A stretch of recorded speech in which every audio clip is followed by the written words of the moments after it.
নমস্কার বন্ধুগণ, পূর্বে আমি আপনাদের শ্রীমদ্ ভগবদ গীতার ২য় অধ্যায় সাংখ্যযোগের ৫টি শ্লোক বিশ্লেষণ করেছিলাম।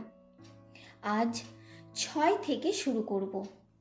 তো সেই ৫ নম্বর শ্লোক বিশ্লেষণ করতে গিয়ে আমি আপনাদের বলেছিলাম যে অর্জুন নিজেরই গুরুজনদের হত্যা করার পরিবর্তে ভিক্ষাবৃত্তি গ্রহণ করতেও ইচ্ছুক ছিলেন। ৬ নম্বর শ্লোকে অর্জুন কি বলছেন সেটা আমরা আজ জানি। তো শুরু করা যাক। ন চৈতৎ বিদ্য কত রণ্য গরীয় যোদ্ধা জয়েম যদি বা নো জয়েও জানেব হত্যা ন জিজি বিষাম স্তেহ বস্তিতা প্রমুখে ধার্ত রাষ্ট্রা। এই যুদ্ধে যদি আমরা জয়লাভ করি অথবা ইহারা আমাদিগকে পরাজিত করেন, এই উভয়ের মধ্যে কোনটি আমাদের পক্ষে শ্রেয়স্কর তাহা বুঝিতে পারিতেছি না। যাহাদিগকে বধ করিয়া আমরা বাঁচিয়া থাকিতে ইচ্ছা করি না, সেই ধৃতরাষ্ট্র পক্ষেও গণই আমাদের সম্মুখে অবস্থিত রহিয়াছেন।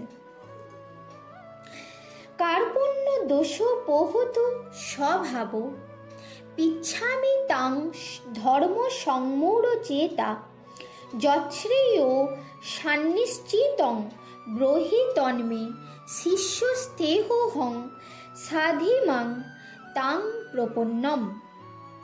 ইহাদিগকে বধ করিয়া আমরা কি রূপে জীবন ধারণ করিব?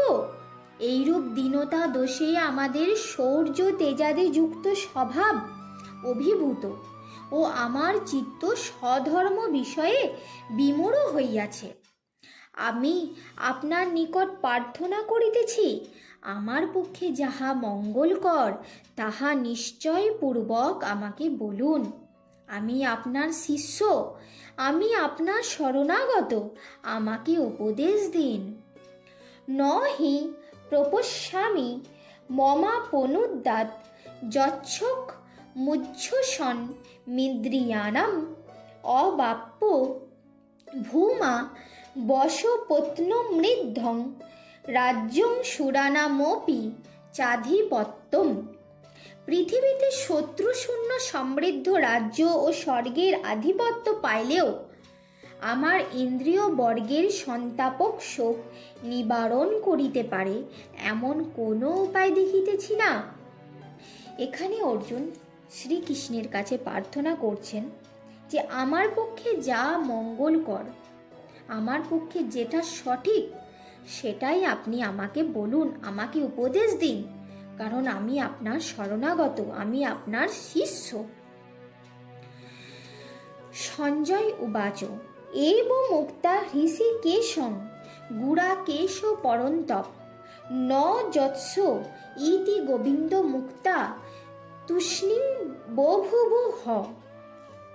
সঞ্জয় বলিলেন, শত্রুতাপন জিতনিদ্র অর্জুন, শ্রীকৃষ্ণকে এইরূপ বলিবার পর আমি যুদ্ধ করিব না বলিয়া নীরব হইলেন। তমুবাচ হৃষিকেশ প্রহসন্নেব ভারত সেনয়োরু ভয়োর মধ্যে বিষিদন্তমিদং বচ। হে ধৃতরাষ্ট্র, শ্রীকৃষ্ণ উভয় সেনাদলের মধ্যে বিষাদকারী অর্জুনকে যেন হাসিতে হাসিতে এই কথা বলিলেন। কি বলিলেন সেটা আমরা পরের দিন জানতে পারবো। আমি প্রতিদিনই একটা করে ছাড়বো, প্রতিদিনই একটা করে ভিডিও করব, সেখানে আমরা প্রতিদিনই আলোচনা করব। তো পরের দিন সেটা আপনারা জানতে পারবেন।